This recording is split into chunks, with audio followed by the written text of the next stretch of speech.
Muy buenas tardes, amigos y amigas de elpensador.io, un medio de comunicación que ya cuenta con más de 25.000 lectores en todo el continente, con más de 120.000 page views y que en el segmento de aquellos que tienen una opinión libre y una reflexión formada se está asentando día tras día.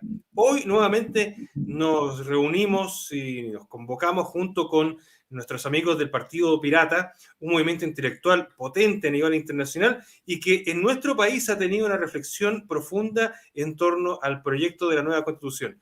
Tuvimos hace unos días una reflexión en torno a los primeros 2 capítulos del texto armonizado, y ahora que el texto ya está asentado y entregado al presidente de la República, listo para el plebiscito del 4 de septiembre, vamos a continuar con los capítulos 3 y 4.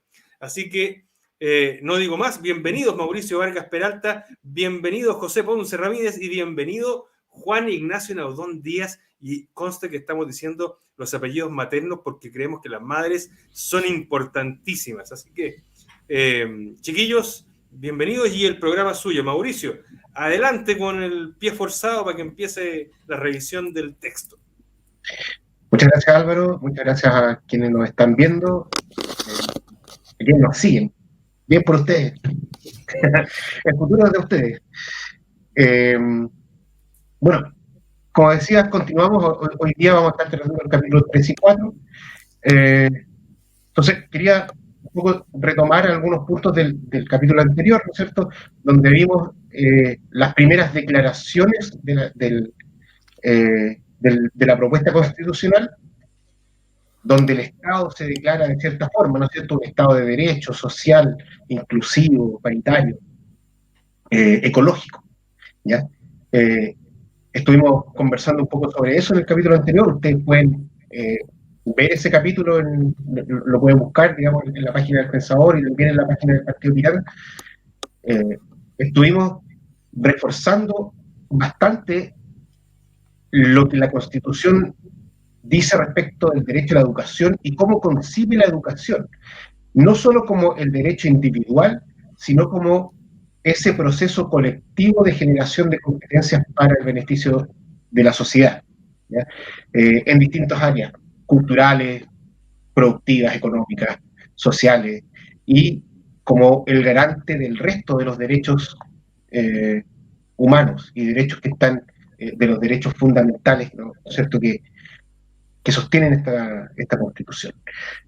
Comentamos también de qué manera las constituciones, cuando uno lo ve en el largo plazo, ¿no es cierto?, nos hacen transitar un modelo monárquico previo a la independencia, y luego vamos avanzando con ciertos hitos constitucionales, la del 28, ¿no es cierto?, una constitución liberal, la constitución del 33, una constitución conservadora portariana, la del 25, que permite ciertos avances y faculta después el desarrollo más industrial, la formación de la corpo, la educación como la instrucción primaria obligatoria y ese tipo de cosas, la inclusión de la mujer en el aparato o la participación política y laboral de la sociedad, ¿sí? La del 80, a la cual no nos vamos a referir tanto, la dejamos con un asterisco en términos de su profundidad democrática, digamos, ¿ya? Tal vez algunos autores plantean que hay un retroceso hacia la del 33, digamos, en términos de tratar de volver a un modelo más jerárquico, ¿ya? Y esta Constitución, la propuesta constitucional de 2022, que ya tiene su texto definitivo, donde el CERVEL ya ha abierto el proceso de campaña, y en ese sentido queremos ser transparentes con toda la audiencia. Nosotros como movimiento, el Partido Pirata está por el apruebo, nosotros vamos a estar trabajando por el apruebo, y en ese sentido estos programas, si bien vamos a tratar de ser lo menos panfleteros posible, queremos mantener la reflexión intelectual, histórica y conceptual de lo que está planteando. Nosotros queremos destacar aquellos aspectos que nos parece que son avances significativos, ¿ya? Porque como conversaba hace una semana con otro pirata, decía, esta constitución, esta propuesta constitucional nos traslada, da un salto, ya, olímpico, desde el siglo XIX al siglo XXI, y nos posiciona en otra realidad. Y esa realidad, ¿no es cierto?, que en el capítulo 2 se expresaba en base a la diversidad, en el capítulo 1 y 2, ¿no es cierto? La diversidad, el tema que tiene que ver con los pueblos originarios, con las diversidades socioculturales y las diversidades sexuales, qué sé yo. Hoy día vamos a estar viendo nuevos aspectos de este salto centenario, digamos, de este salto de los conceptos de las centurias que estamos viviendo y nos posiciona en la realidad actual. Hoy día vamos a hablar de naturaleza y medio ambiente porque es la crisis más grande que está enfrentando la humanidad y es tal vez la crisis más importante que hemos vivido en el último siglo, ¿no? ¿Cierto? Entonces, nuestra constitución y este proceso constituyente, esta deliberación democrática que se ha dado, se hace cargo de este tema. ¿Ya? Entonces, en el capítulo 3 vemos eso. Y en el capítulo 4 vamos a estar viendo la participación ciudadana, ¿ya? Que nuevamente trata de desprenderse del legado portaliano centralista, ¿ya? Autoritario, y nos pone en un ejercicio mucho más diverso, regional, con participación vinculante de la ciudadanía, ¿ya? Y ahí vamos a estar revisando esos elementos. Por lo tanto, nos ponemos en este ejercicio, ¿no es cierto?, desde la perspectiva de un movimiento que está por el apruebo, pero reflexionando en estos elementos, es decir, ¿por qué creemos que esta Constitución es mejor que la anterior, que la vigente? ¿Ya? ¿Y cuáles son los elementos que contribuyen a dar sostenibilidad al proyecto país? Cuando nosotros pensamos en... No se trata de refundar el país, se trata de hacerlo caminar en alguna dirección. Y esa dirección que se esboza en este proyecto constitucional es un proyecto o es una dirección, ¿no es cierto?, que va acorde a los tiempos, que se hace cargo de la realidad global, de las problemáticas globales y de las posibilidades que tenemos hoy día de incidir en la política. ¿Ya? Entonces, para comenzar con el capítulo 3, naturaleza y medio ambiente, como lo estamos viendo ahí en pantalla, lo primero que dice es que la naturaleza tiene derechos. ¿Ya? Eso es muy raro. Eso no es del siglo XX. ¿Ya? Eso es siglo XXI. ¿Ya? Eso claramente no es del siglo XIX tampoco. ¿Ya? Y el Estado y la sociedad tienen el deber de protegerlos y respetarlos. ¿Ya? Eso ya es una cosa transformadora. Nos pone, ¿no es cierto?, ya no como aquellos que pueden hacer usufructo de los recursos naturales, sino que, como decía en el primer capítulo, ¿no es cierto?, las personas tenemos un vínculo indisoluble con la naturaleza, porque somos parte de los ecosistemas, porque somos historia ecológica, porque somos parte de la evolución de la vida, ¿ya? Entonces, en ese sentido, tenemos que hacernos cargo de la parte de la biosfera que nos corresponde como territorio, como Estado. Y por lo tanto dice que el Estado va a tener que adoptar una administración ecológicamente responsable y promover nuevamente la educación ambiental y científica mediante procesos de formación y aprendizaje permanente. Nuevamente la educación al centro de la acción de la sociedad, de la acción del Estado, para poder indicarnos, ¿no es cierto?, con base científica, con evaluación de datos, ¿ya? No con fantasía, no con supersticiones, no con fake news que están tan de moda, ¿no es cierto?, sino que desde la reflexión intelectual, desde el trabajo científico, ponernos en la realidad del medio ambiente, ¿ya? Y desde esa perspectiva, desde el artículo 127, avanzamos. Dejo la palabra a mis contertulios. Gracias por la introducción, Mauricio. Sí, yo rescato mucho las palabras de Mauricio sobre que este es un capítulo súper novedoso, a mí me gusta utilizar el término que nos actualiza, nos pone al día en ciertas materias, sobre todo considerando el problema que tenemos actualmente con la crisis climática. Y de hecho, por eso quiero relevar el artículo 129, ¿ya?, donde se habla explícitamente de que el Estado tiene que tomar acciones de prevención, adaptación y mitigación de todo aquello que ha producido la crisis climática y ecológica. O sea, Chile es uno de los países más afectados por la crisis climática, el tema de la sequía. Para nosotros no es no es novedad, o sea, el llegar al invierno y sentir que ha llovido muy poco. Este año llovió un poquito más, pero el año pasado o antepasado era notoria la falta de agua en invierno. Entonces, que el Estado se vea en la obligación, primero que todo, de prevenir, segundo, de adaptar y tercero, de mitigar, es algo que a mi juicio es más que necesario si queremos permanecer como sociedad, perdurar como sociedad y perdurar como especie en el futuro. Porque ya los problemas son grandes y Chile no es uno de los mayores contaminantes como para decir como ya, nosotros vamos a dejar de contaminar y se va a acabar el problema. No, nosotros tenemos que adaptarnos y mitigar.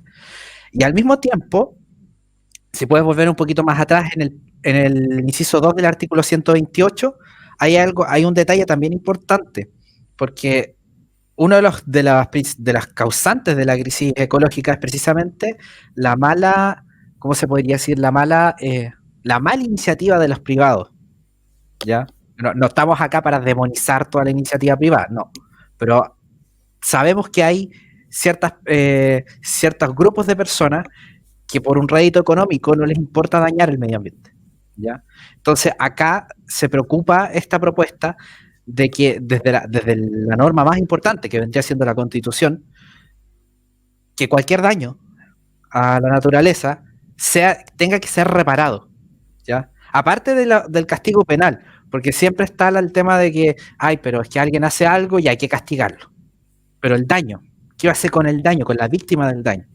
En este caso, la víctima del daño que vendría siendo la naturaleza, debemos restaurarla de alguna forma. Porque no puede ser que yo contamine un río con material, con líquidos percolados, me voy a la cárcel por contaminar, pero el río va a seguir contaminado igual. No, pues hay que repararlo, hay que restaurarlo a su origen. José, tenemos un ejemplo súper patente ahora. Hoy, la Superintendencia de Medio Ambiente acaba de revocar por primera vez en la historia los permisos ambientales a una salmonera en la región de Magallanes, porque el daño en el lecho marino era que mató toda la vida del lecho marino. No había vida en el lecho marino. O sea, no hay, eso es grave. Y alguien podrá decir, bueno, el que contamina paga, era un principio de hasta hace no mucho, ¿no? Pero... Sí, y sigue siendo un principio como en muchos ámbitos de la economía. O sea, como para dar un ejemplo, en mi área de la especialidad, ingeniería eléctrica, todavía se ve el tema de que a la hora de los flujos de caja, y desde el punto de vista de los reguladores del Estado y de los operadores del sistema, existe lo que se llama el impuesto al carbono, o el carbon tax. O tú contaminas y tienes que pagar un impuesto. No, pues esto no se paga. ¿Cómo paga usted? Tiene que repararlo. El concepto es potente, muy bueno. Exacto. Sí, ahí me gustaría meterle un poco la cuchara. O sea, se ha avanzado bastante, digamos, en como de cómo introducir dentro de la lógica económica y técnica estos pasivos ambientales que genera la actividad económica. O sea, sin duda, o sea, incluso ahora que estamos hablando del tema del agua, y la solución grande es instalar las desaladoras, digamos, vía osmosis inversa. No se piensa en el impacto que genera esto. Son grandes volúmenes los que se requieren. Siempre hay un impacto. Donde se intervenga, siempre hay un impacto. Entonces, las organizaciones deberían introducir algún balance del bien común. Todas las organizaciones deben, ya sea privadas y sobre todo las empresas, incorporar los pasivos ambientales que generan. Entonces, mientras el balance del bien común que debería incorporar estas variables, este impacto, estos pasivos, y ver qué es lo que más conviene. O sea, ya no estamos como en los 60, 70, donde había que instalar la refinería Ventana y podíamos tirar contaminantes hacia afuera. Si hay tecnología disponible, hay que aplicarla. Hay que lograr hacer lo más limpio, lo que impacte menos, y eso evaluarlo respecto del daño. Y ese balance tiene que ser positivo, ojalá circular, ¿no es cierto? En términos de que no se causa podemos reciclar todo y qué sé yo. Pero ya hay que dejar de perder, o sea, no se puede dejar de perder de vista que cualquier acción que hagamos siempre va a haber un impacto.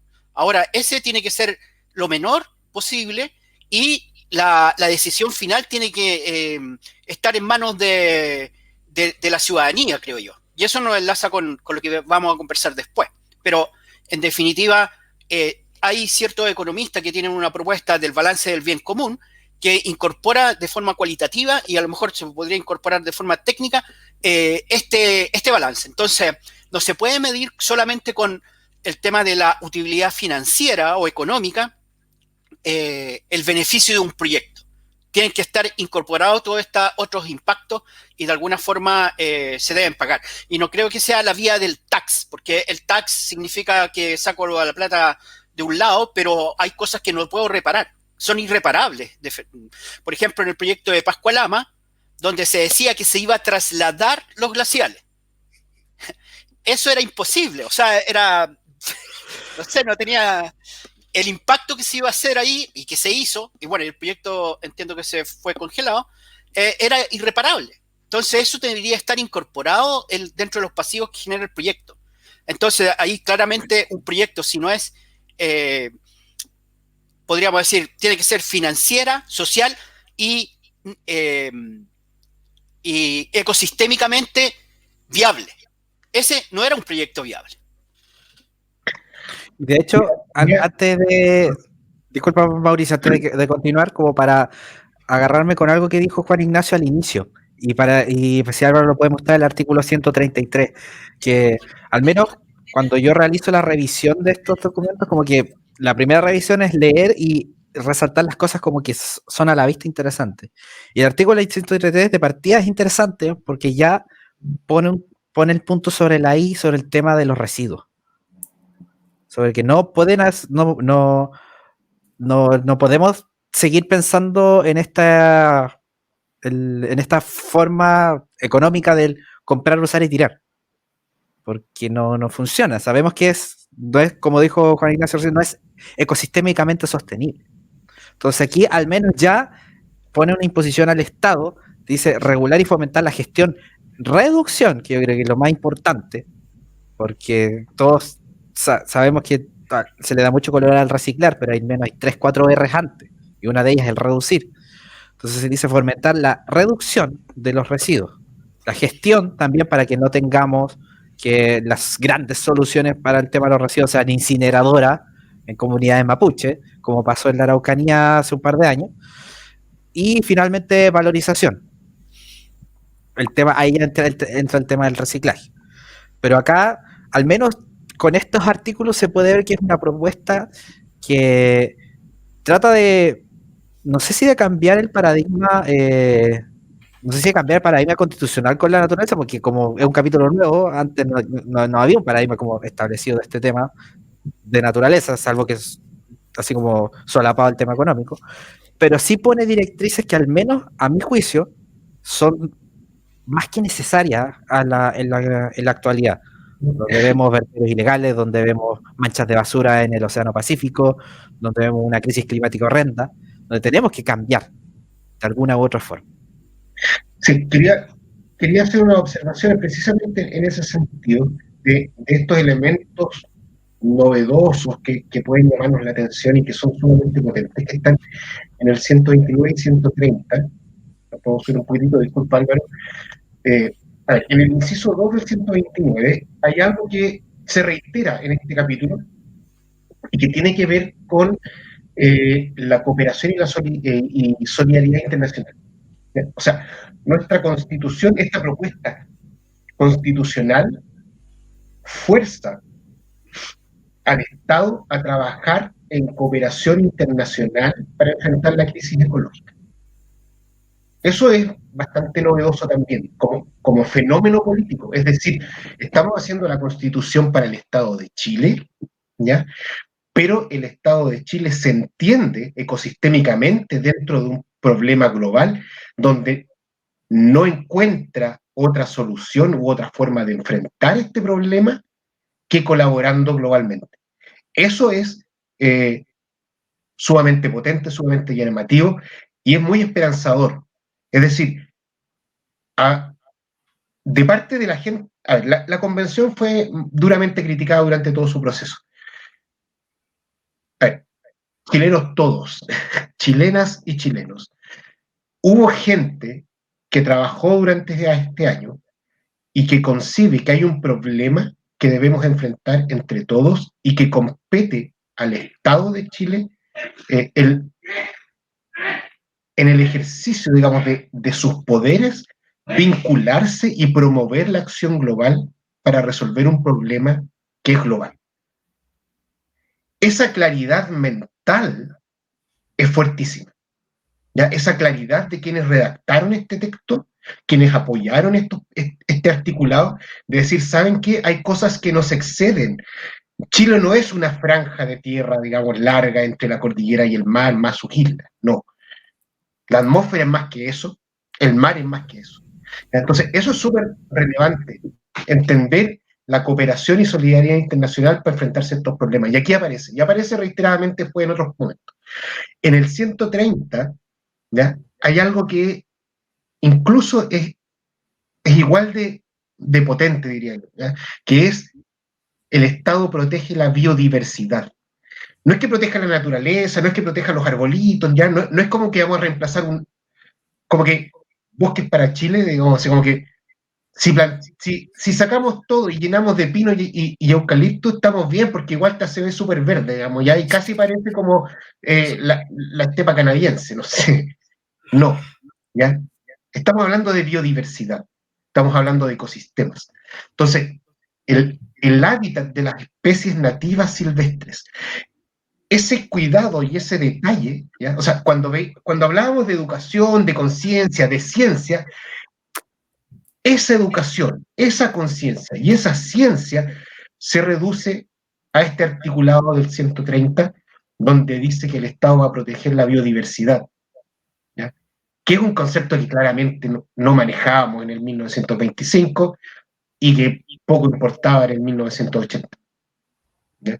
Entonces, estamos hablando de un capítulo que es sumamente contemporáneo, ¿ya? Y sumamente de futuro, porque en el fondo lo que estamos viendo es que estamos en medio de una crisis bastante brusca, digamos, ¿ya? En términos de la biodiversidad como valor.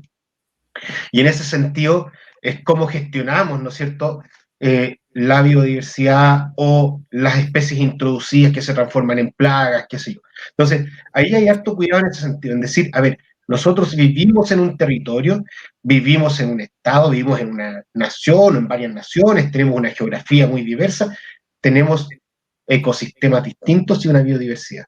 Lo vamos a ver a continuación cuando empecemos a hablar, ¿no es cierto?, de estos bienes naturales comunes, y un poquito más adelante vamos a entender, digamos, que uno de ellos es el agua y el tratamiento que se hace de las cuencas. ¿Ya? Entonces, si vamos avanzando en el texto y pasamos a estos bienes naturales comunes, lo que está diciendo es que hay elementos que forman parte de nuestro hábitat, ¿ya? Y que deben ser para el goce de todos, ¿ya? No solo quienes somos humanos o humanas, sino también para el resto de las especies. Y ahí nos mete en varios puntos. Y agradezco que Álvaro haya seleccionado el inciso segundo, porque nos remite a un programa anterior que estuvimos hablando con Pamela y con un dirigente de Talcahuano sobre el maritorio. Y aquí está, ¿no es cierto? No, el maritorio aparece después, pero acá están estos bienes comunes, donde está el mar territorial y su fondo marino, a propósito de lo que mencionabas, Álvaro, ¿no es cierto?, de que la salmonera había erradicado la vida en el fondo marino. Las playas, las aguas, los glaciares, los humedales, los campos geotérmicos, ¿ya? El aire y la atmósfera, la alta montaña, ¿ya? Las áreas protegidas y los bosques nativos, y el subsuelo. ¿Ya? No, creo que para los que somos más viejos, esto era como ciencias naturales, la biología física o algo así se llamaba, no sé, como el ambiente físico en las ciencias naturales, ¿no es cierto? Era como lo que no era la vida, ¿ya? Pero era la base donde radica la vida. Entonces, ahí está. Y en particular señala que hay algunos de estos que son inapropiables, ¿ya? Como el agua en todos sus estados, el aire, el mar territorial, las playas, eh, y los reconocidos por el derecho internacional, que sí. ¿Ya? Entonces, entendemos que hay ciertos bienes que son patrimonios de todos y por lo tanto están en la gestión del Estado, bajo la gestión del Estado, y algunos de estos son inapropiables, pero se pueden gestionar, digamos, en concesión y cosas que están descritas ahí también, y que quedan al arbitrio de la ley después. José, no sé si quiere... Sí, que aparte, o sea, dentro del tema de los bienes comunes naturales, algo que a mí me llamó la atención mucho cuando lo estuve leyendo y que de hecho me acordé apenas tú dijiste lo de una constitución actual y para el futuro, es lo que viene en el artículo siguiente, que es el 135, que es un artículo que es como dual pero unitario al mismo tiempo, es como que tiene mucho sentido hablar en su conjunto. Primero que todo, reconoce una cuestión que es importante para el norte de Chile, que es el tema de los cielos prístinos para la observación e investigación astronómica, cosa que sabemos que se está viendo amenazada por las mega constelaciones de satélites como Starlink. Entonces, aquí ya hay un tema que quizás puede provocar así como una especie de controversia, porque dice que el Estado debe impulsar medidas para conservar la atmósfera y el cielo nocturno. El Estado de Chile va a prohibir, se va a negociar en la ONU para que Starlink lo se dé de baja, algo que puede dar como a mucha controversia. Pero el centro de este inciso es súper importante, precisamente porque Chile es muy reconocido por su calidad de los cielos, por la observación en el desierto de Atacama. Y desde chicos se nos enseña eso. O sea, yo recuerdo en la escuela haber visto varias veces que los observatorios del norte, que crecer escuchando los nombres de Paranal, de La Silla, Tololo. Igual como aficionado a la astronomía también me encanta el tema. Y el segundo inciso, que ya este sí que es completamente ambicioso a mi juicio, sobre todo para un país como Chile, que es la cooperación, contribución y cooperación internacional, y volvemos a lo internacional que ya había mencionado Mauricio, en la investigación del espacio con fines pacíficos y científicos. O sea, en una constitución de Chile, un país tercermundista como se le conoce, se habla de el espacio exterior, del universo. Y se le pone un objetivo claro, que el Estado tiene que construir y cooperar internacionalmente para investigar con fines pacíficos y científicos. Entonces... José, ¿sabes qué creo yo ahí? Creo que es un paso interesante, porque en el fondo el inciso 1 te habla de cuidar el cielo, básicamente que no haya contaminación en el cielo, ya que, pensando en que el cielo es bonito mirarlo de noche, digamos, una cosa estética. Lo que te dice el inciso segundo es que no es solo por un tema estético medioambiental, estético / medioambiental, sino que la observación del cielo tiene un objetivo, y es un objetivo científico. Alguien podría decir, ¿y por qué está esto en un capítulo que tiene que ver con el medio ambiente? Porque el medio ambiente no es solo por un goce estético, no cuidamos el medio ambiente, no cuidamos los bosques solo porque es bonito que sean verdes, es porque nos entregan algo. Bueno, el cielo nos entrega algo, nos entrega conocimiento científico, y eso es lo que se rescata de ahí, yo creo que es interesante. Entonces, por ejemplo, como el mensaje de estos artículos es precisamente que es una constitución que recoge esos desafíos. Y no por, como lo acaba de decir Álvaro, no por meros caprichos, sino por cuestiones justificadas. Por eso al menos yo quería traer a colación este artículo y cómo vamos avanzando poco a poco en el capítulo de medio ambiente. Disculpa, quería agregar una cosa. La ciencia, en general, digamos, es una industria. Y la astronomía es una industria. Y Chile tiene un potencial industrial en la astronomía. Por mi área de trabajo, me tocó estar en conversaciones con una organización internacional que se interesó un poco lo que hacía la empresa en la que yo trabajo para temas mineros, porque ellos venían a hacer algo similar, pero precisamente para apoyar procesos astronómicos. La astronomía requiere demasiada tecnología. O sea, aquí no estamos hablando de que yo me ponga a mirar el cielo, digamos, y veo las constelaciones. Estamos hablando de grandes computadores, de algoritmos de procesamiento de imágenes, ¿ya? Y maquinaria, pues, cuestión de pensar en alma y las parabólicas que tienen. Entonces, hay mucho hardware por un lado y hay mucho software por otro lado, ¿ya? Y en ese sentido, Chile tiene la posibilidad, así como lo tiene en la minería, de aprovechar esta como ventaja natural, de decir, en la minería tenemos recursos naturales, o sea, recursos mineros, recursos minerales, y en la astronomía tenemos cielo, ¿ya? Y por otro lado, tenemos la capacidad de desarrollar tecnologías, ¿ya? Dentro de esta industria. Entonces, hay ahí harto más de lo que se puede exprimir, y por eso es que está esta cooperación también científica, pacífica, porque hay mucho desarrollo. O sea, Chile se puede posicionar estratégicamente como un líder en tecnologías de observación astronómica, no solo por el hardware, sino que mucho más por el software. Entonces, sin duda, digamos, este articulado y esta preocupación por la ciencia viene de nuestro sector académico, ¿ya? Entonces, es muy interesante que esté ahí.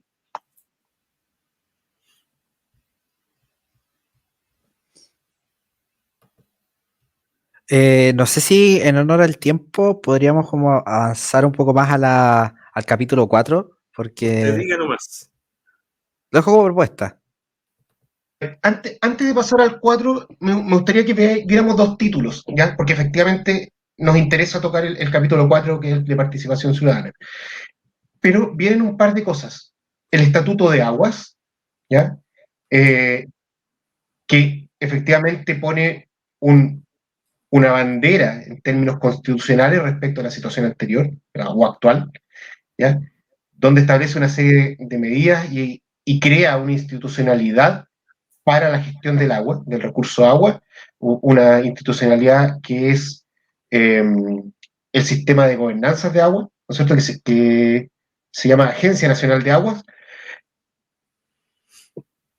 que plantea algo muy sensato, ¿eh? Desde el punto de vista de la ciencia o de la gestión hídrica, y es que su descomposición administrativa también tiene que ver con cuencas, ¿ya? Eh, y ahí, por ser la parte continental de Chile, esta franja norte-sur, entre la cordillera y el océano, donde los ríos fluyen de la cordillera al mar, digamos, lo que tenemos son una serie de cuencas de orientación este-oeste, ¿no es cierto?, que demarcan ecosistemas al final también, ¿ya? Entonces, es súper interesante este capítulo. Yo lo invito a que la gente lo lea y lo trate de entender desde esa perspectiva. Por un lado, el agua como el recurso, como esa necesidad de gestionar para poder soportar la vida humana, las actividades humanas y también los ecosistemas, ¿no es cierto? Y ahí se plantean esas problemáticas. Pero entenderlo también como esta racionalidad que dice, oye, el agua en Chile no está en lote, ¿ya? El agua en Chile tiene lógica y es de este a oeste en cuencas que se distribuyen de norte a sur, ¿ya? Eh, entonces, ordena el sistema de esa forma, lo cual es fantástico, ¿ya? Es fantástico porque agrupa unidades coherentes de gestión de agua, ¿ya? No hay un corte como está dividido África, digamos así, con reglas, sino que dice, a ver, respetemos, ¿no es cierto?, eh, es la cuenca, que es la unidad hidrofísica, digamos, hidrogeográfica. Eso está súper bien. Después viene algo que son los estatutos minerales. Ya, nuevamente uno dice, ¿por qué si los minerales están muertos? ¿No? Pero, nuevamente, son parte de este entorno medioambiental.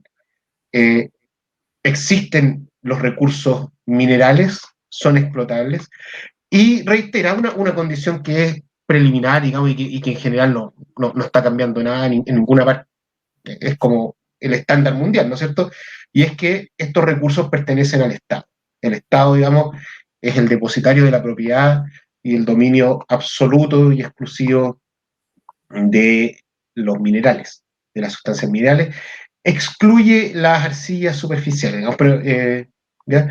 Pero en general estamos diciendo todo esto, rocas y minerales del subsuelo son gestionadas por el Estado, le pertenecen al Estado, y son propiedad en el fondo de todos los chilenos y chilenas.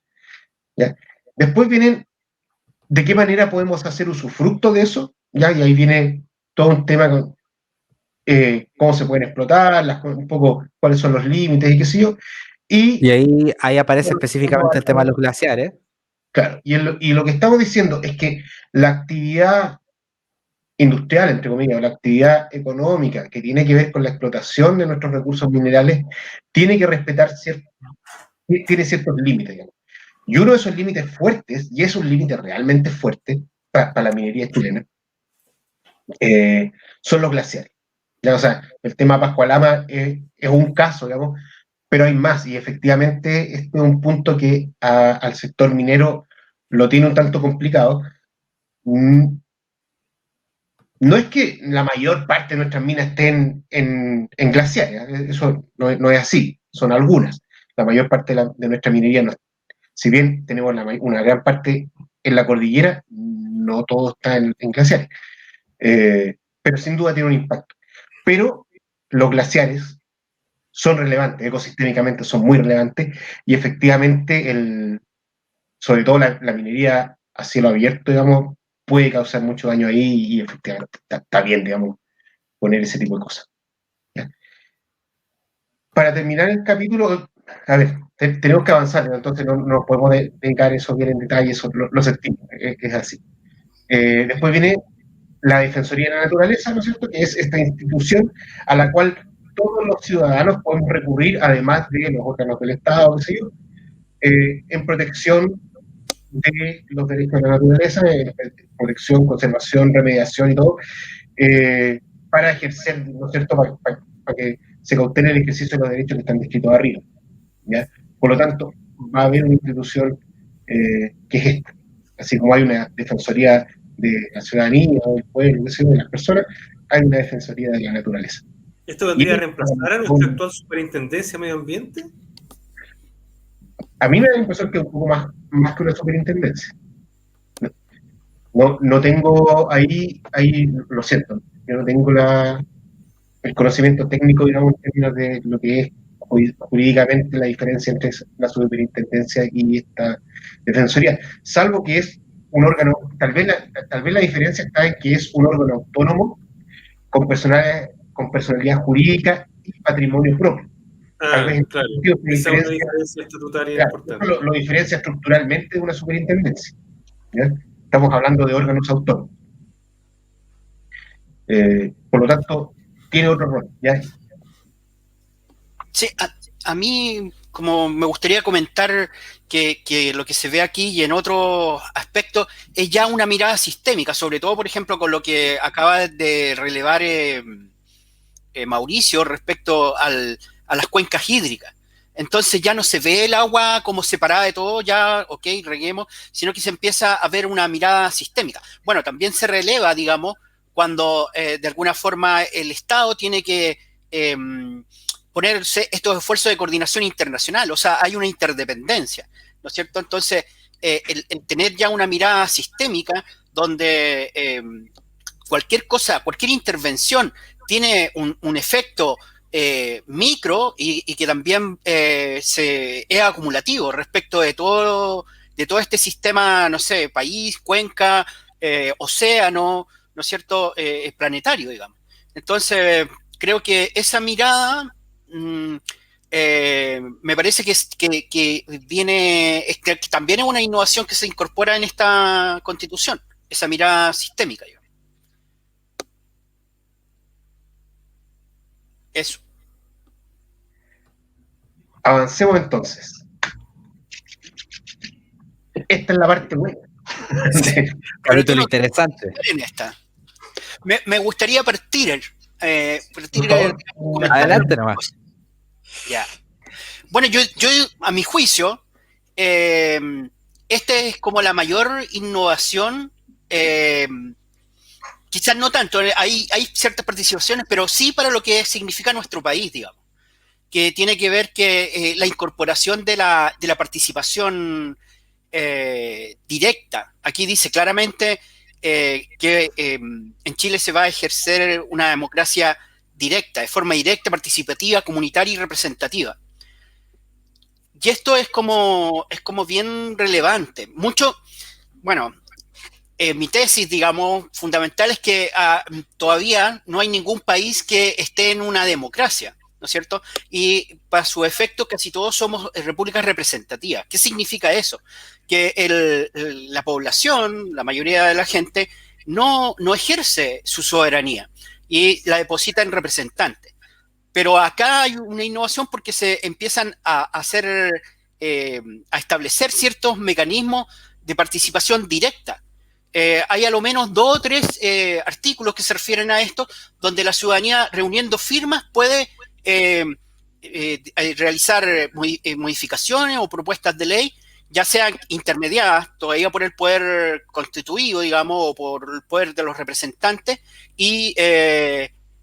o directamente, digamos, en la medida que se van reuniendo mayor cantidad de firmas. Lo que también me gustaría ahí destacar, que aparece como esta participación hasta el momento la gente cree y se confunde, a mi juicio, en pensar que el hecho de votar es la democracia. Al relevar aquí el hecho de que es comunitaria, se establece que esto la democracia en realidad es la deliberación conjunta de la población, de los grupos humanos, el establecimiento de ciertos consensos, ¿ya? La votación o la toma de decisiones mediante una votación por mayoría o por algún tipo de quórum es solo un mecanismo para tomar una decisión. Lo relevante es la deliberación y lo invita a que sea grupal.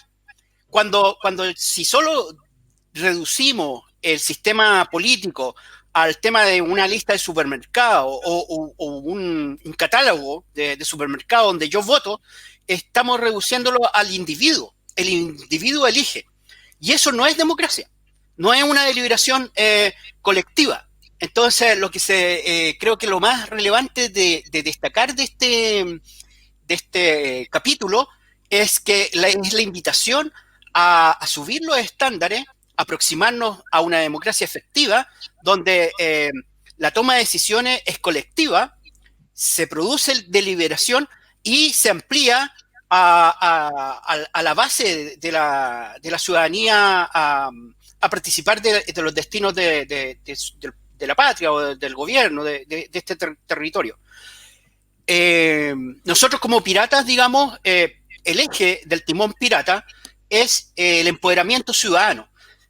Nada de esto podría ser efectivo si no hay un empoderamiento ciudadano. Esto es la invitación a que se active el tejido social, que haya deliberación interna en la base y que se pueda empujar los cambios.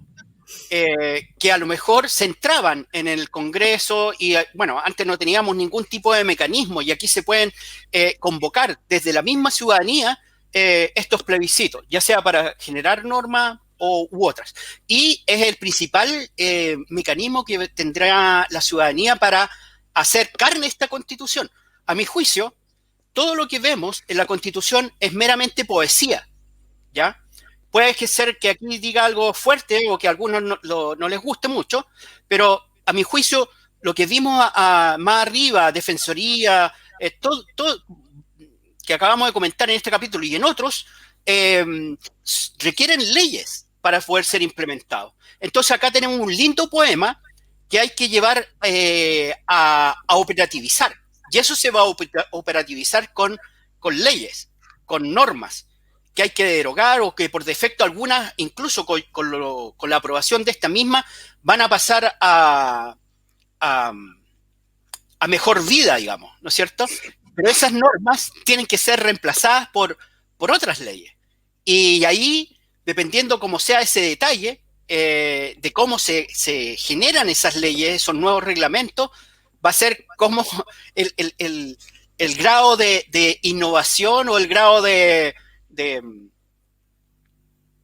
el grado de incidencia o de cambio genuino en los futuros del país, ¿ya? Entonces es relevante, digamos, el que la gente tenga claro que esto no solo, o sea, el 4 de septiembre parte un nuevo camino, de un nuevo derrotero que tiene que ver con la implementación efectiva de lo que se propone acá. Y para eso el pueblo se tiene que empoderar y se tiene que coordinar, deliberar y hacer realidad los sueños que están encarnados en esta nueva propuesta constitucional.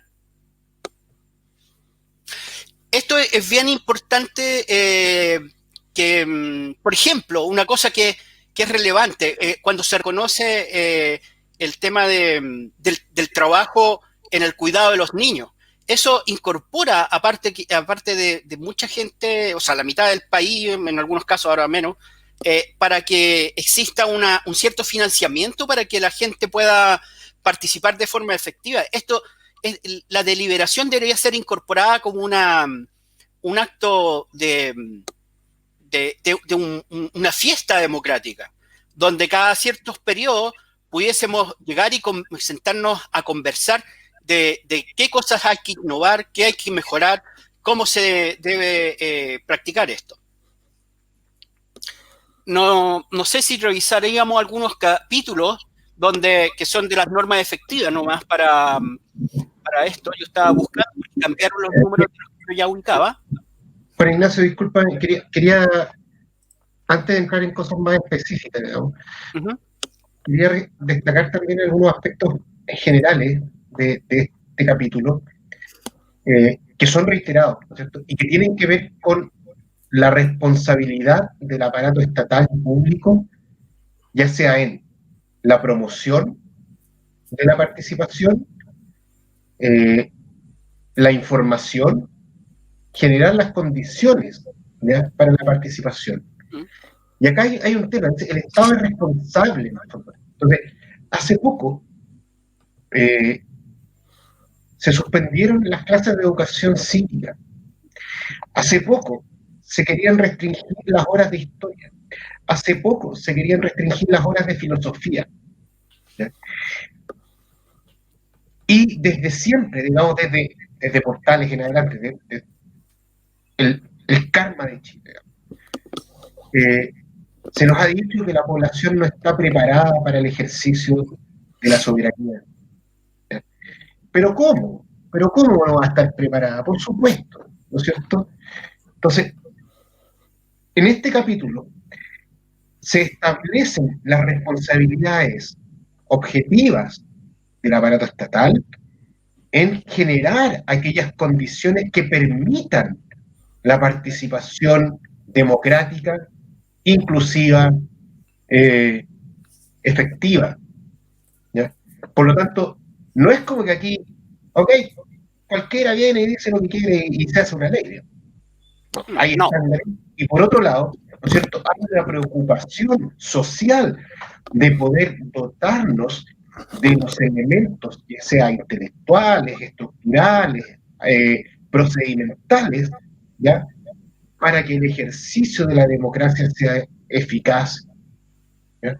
Y eso es súper importante. O sea, el Estado se le asigna y nos asignamos como sociedad a través del Estado la responsabilidad, ¿no es cierto?, de educarnos y dotarnos de los medios necesarios para que esta deliberación de la que hablaba Juan Ignacio sea productiva. Y no se transforme, digamos, en un asambleísmo inconducente, qué sé yo. No, se trata de poder elevar el estándar y decir, ok, podemos conversar. Y ya tal vez bajando un poco lo que decía Juan Ignacio, ¿no es cierto?, se establecen como niveles, qué sé yo, la cosa más nacional, la cosa regional, la cosa comunal. Hay distintos niveles de participación e incidencia con distintos requisitos, eso está en la norma, ¿ya? Pero es súper importante desde la perspectiva más constitucional de la sociedad que vamos modelando con este texto, que hay responsabilidad, ¿ya? O sea, para ciertos sectores de la sociedad los mismos que señalan que la población no está preparada y que la población lo único que quiere son derechos. ¿Ya? O sea, este texto establece claramente, ¿ya? Hay una responsabilidad colectiva que se tiene que gestionar a través del aparato público y del Estado para poder dotarnos de los elementos que nos permiten hacer una buena democracia. Y eso es realmente transformador. ¿Ya? O sea, nuevamente, si vamos entendiendo este texto desde su primer capítulo hasta ahora y vemos el eje fuerte en términos de educación, de generación de medios, de posibilidades, de articular instrumentos necesarios para poder ser mejores y efectivamente cumplir con ese objetivo que está descrito en los primeros capítulos de elevar los niveles de satisfacción y de dignidad y de calidad de vida de todos los chilenos. Esto es fundamental.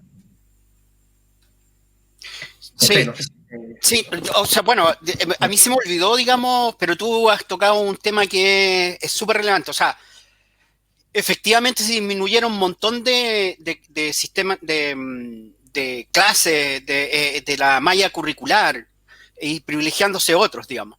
Pero desde el gobierno de Bachelet, me parece, ya se están introducidas las normas en el currículum. Nosotros revisábamos, porque en otro espacio, digamos, como piratas también donde colaboramos, se está preparando mallas curriculares para lo que significa la educación ciudadana y la participación, para la construcción, para el debate, la construcción de estos consensos, para que haya respeto en diversidad. Aquí lo que nos ha faltado es como o que yo veo que se ve mucho en el debate político, sobre todo, es conmigo o en contra mía.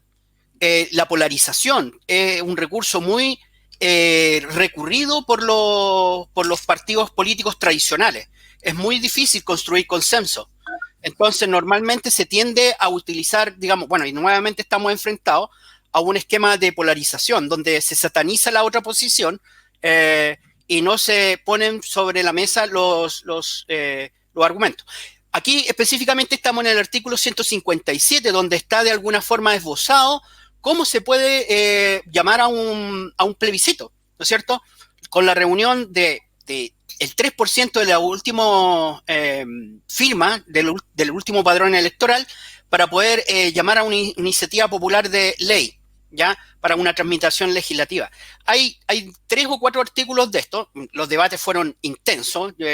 Yo estuve viendo cómo se discutían estos pocos espacios que quedaron para la participación directa y vinculante de la ciudadanía, porque, claro, habían sectores que no le reconocían ningún derecho a la gente de participar de forma directa.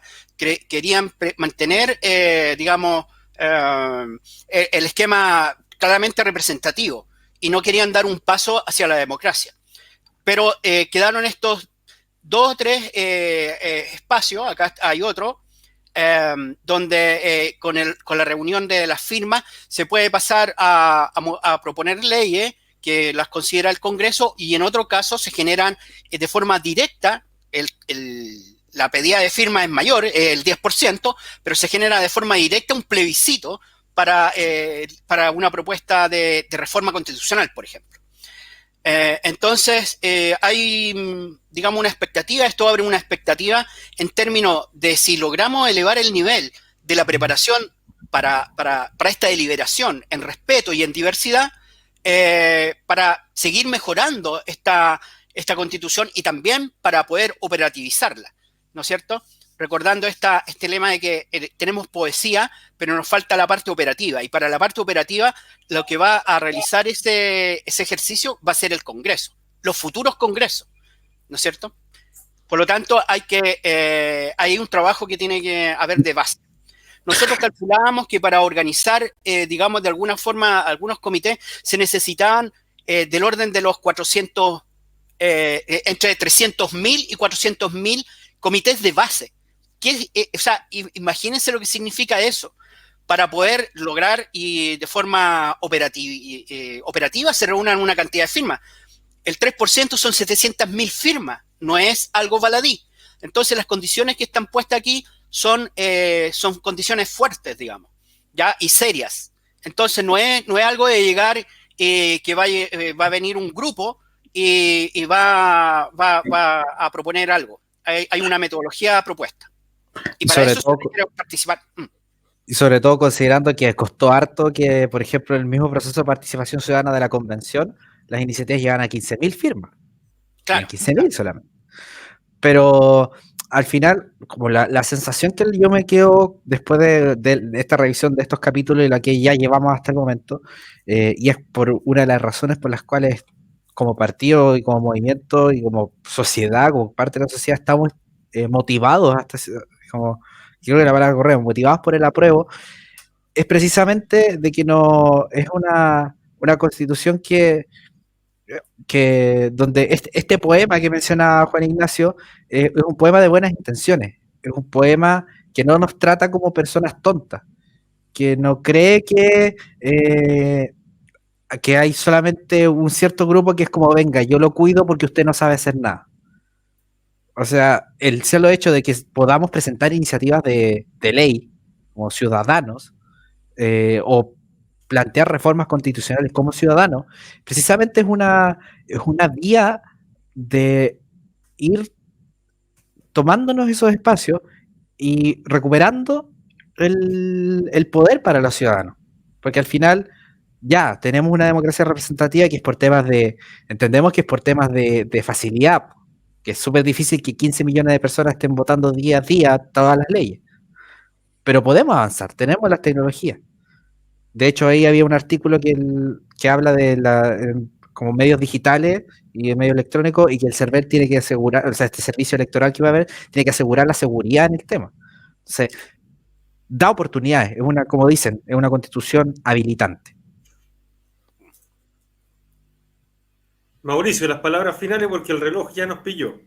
Dale. Sí, bueno, seguimos sumamente conmovidos con el texto, ¿ya?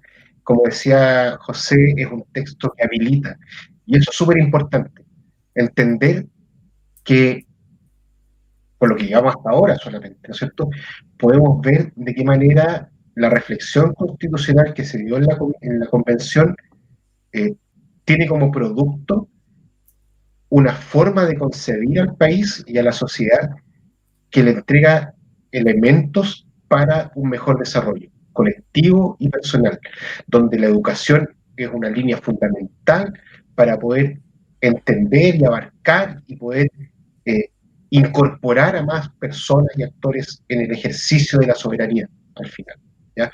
Acá tenemos, como mencionaba Juan Ignacio, ¿no es cierto?, una serie de elementos en términos de aquellas disposiciones que nos permiten incidir en la legislatura, ¿ya? O sea, desde la reflexión, el diálogo a los distintos niveles de organización de la sociedad y del país, desde la administración, pero sobre todo ser parte del proyecto país, ¿ya? Entonces, la invitación, la reiteramos, sigue abierta, por favor, volquémonos a leer el texto, ¿ya? Es necesario que lo vayamos entendiendo, que vayamos haciendo pedagogía, que vayamos consultando, que desmitifiquemos muchas de las cosas que se han dicho durante el proceso de escritura, durante el proceso de lectura de la convención. Así que seguimos, los próximos capítulos que vienen, ¿no es cierto?, son el buen gobierno y la función pública, y después viene Estado regional y organización territorial, donde nos vamos a ir metiendo ya más en el detalle propiamente tal, la cosa técnica. Así que eso, muchas gracias Álvaro, te dejo para el cierre. No, simplemente quedamos a la espera en el Pensador.io y todos nuestros televidentes y auditores para una nueva fecha, porque es importante. Esto no es menor cuando alguien nos dice votar es un deber cívico. Es un deber democrático porque no es poner un papelito. El deber es informarse. El deber es debatir. El deber es dialogar. La democracia, como bien decía Juan Ignacio, no se ejerce solo poniendo un papelito en una urna. La democracia se ejerce debatiendo y dialogando de manera informada, conviviendo. Eso es. Así que vamos a seguir en ese esfuerzo. Chiquillos, que la fuerza los acompañe. Ok, gracias. Sí, así. Un gusto. Eso. Darle Larga vida y prosperidad. Larga vida y prosperidad. Vida, Sí. chicos. Chao, chao. Chao, chao.